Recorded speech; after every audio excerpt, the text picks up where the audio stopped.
नमस्कार। आज की इस चर्चा में सीधे मुद्दे पर आते हैं। आज हमारे सामने हिंदी साहित्य की एक बेहद पावरफुल और दिल को छू लेने वाली कहानी है फणीश्वर नाथ रेणु की पहलवान की ढोलक।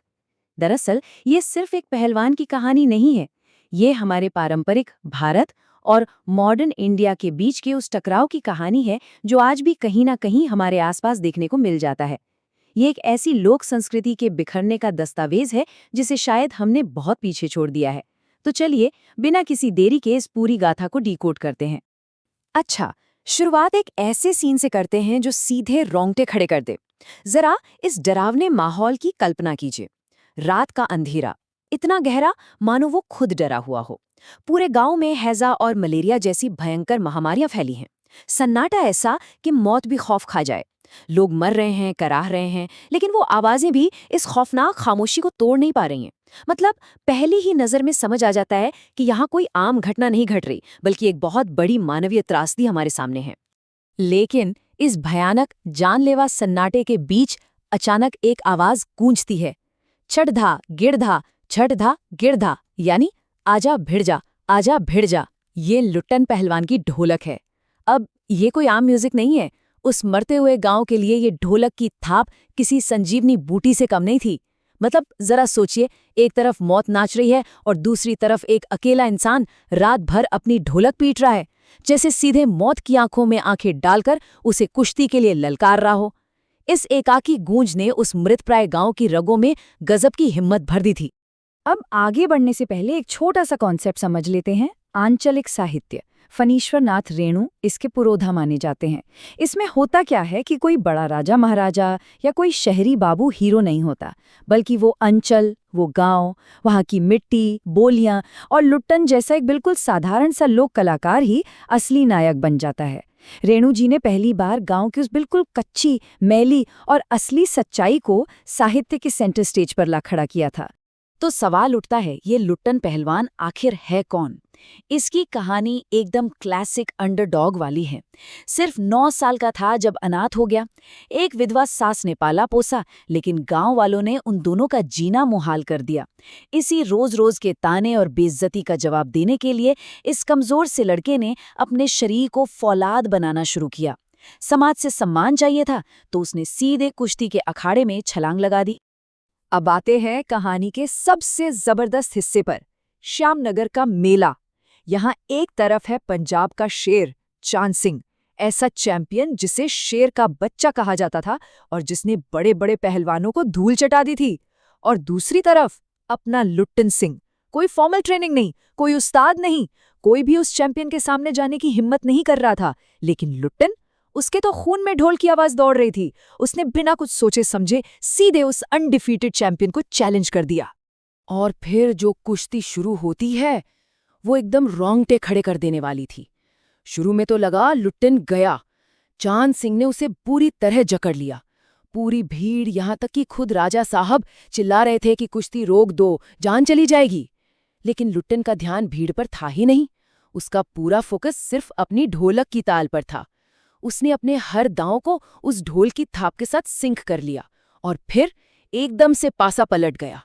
लुट्टन ने ऐसा पलटवार किया कि चांद सिंह सीधा चारों खाने चित। उस आखिरी विनिंग मूव के वक्त ढोलक से जो आवाज आई वो थी छटाक चट धा। लुट्टन के लिए इसका मतलब साफ था, उठाकर पटक दे। मतलब यहाँ एक आर्टिस्ट और उसके आर्ट का कनेक्शन देखिए। वो ढोलक सिर्फ लकड़ी और चमड़ा नहीं थी, वो उसका गुरु थी। इसी गहरे लगभग जादुई कनेक्शन ने उसे वो असंभव सी जीत दिलाई। इस जीत के बाद तो लुट्टन की जिंदगी में 180 डिग्री का टर्न आ गया। वो सीधे राज पहलवान बन गया।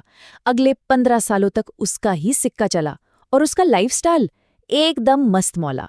एक ही बैठक में 2-2 किलो रसगुल्ले खा जाना, मेले में रंगीन चश्मे पहनकर बच्चों की तरह घूमना, साथ ही वो अपने दोनों गठीले बेटों को भी दरबार के अगले पहलवानों के रूप में तैयार कर रहा था। ये उसके गोल्डन ईयर्स थे।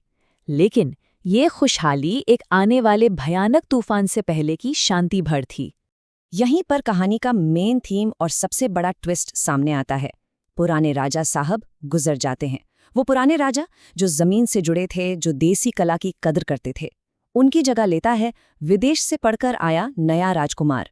ये सिर्फ एक राजा का बदलना नहीं था, ये पूरी व्यवस्था का शिफ्ट होना था।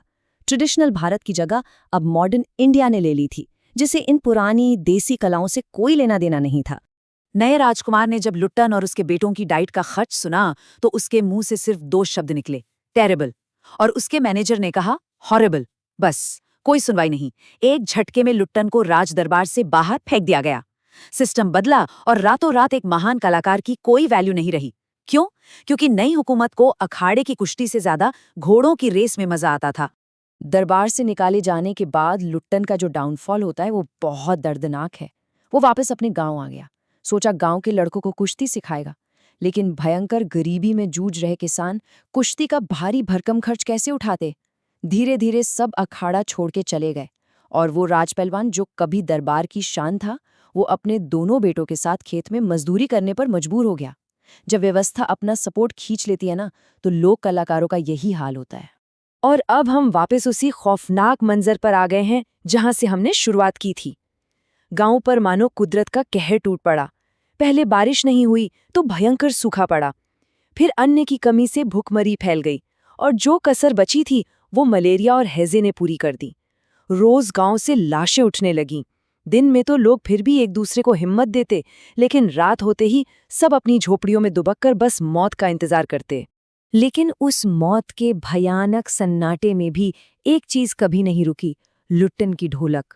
लोग मर रहे थे, माताओं में रोने तक की ताकत नहीं बची थी, लेकिन लुट्टन हर रात ढोल बजाता था। जाहिर है ढोलक की आवाज से कोई महामारी तो ठीक नहीं हो सकती थी, लेकिन सच ये है कि उस थाप से लोगों को मरने से डर नहीं लगता था, उन्हें मौत से लड़ने की हिम्मत मिलती थी। वो अकेला इंसान अपनी कला के जरिए आखिरी सांस तक अपने समाज के काम आ रहा था। इस पूरी कहानी का सबसे हार्ट ब्रेकिंग मोमेंट तब आता है जब लुट्टन के अपने दोनों जवान बेटे इस महामारी का शिकार हो जाते हैं। असहनीय दर्द से तड़पते हुए, मौत से चंद पल पहले पता है उन्होंने अपने पिता से क्या कहा? बाबा, उठा पटक दो वाला ताल बजाओ। जरा सोचिए उस पिता के दिल पर क्या गुजरी होगी। लेकिन लुट्टन रात भर ढोल पीटता रहा। उसने अपने बेटों को अखाड़े वाले उसी जोश के साथ आखिरी विदाई दी। अगली सुबह जब लुट्टन ने अपने दोनों बेटों की लाशें देखीं तो उसने एक लंबी सांस ली और कहा, दोनों बहादुर गिर पड़े। ये एक पिता और एक पहलवान की अकल्पनीय सहनशक्ति का सबूत था।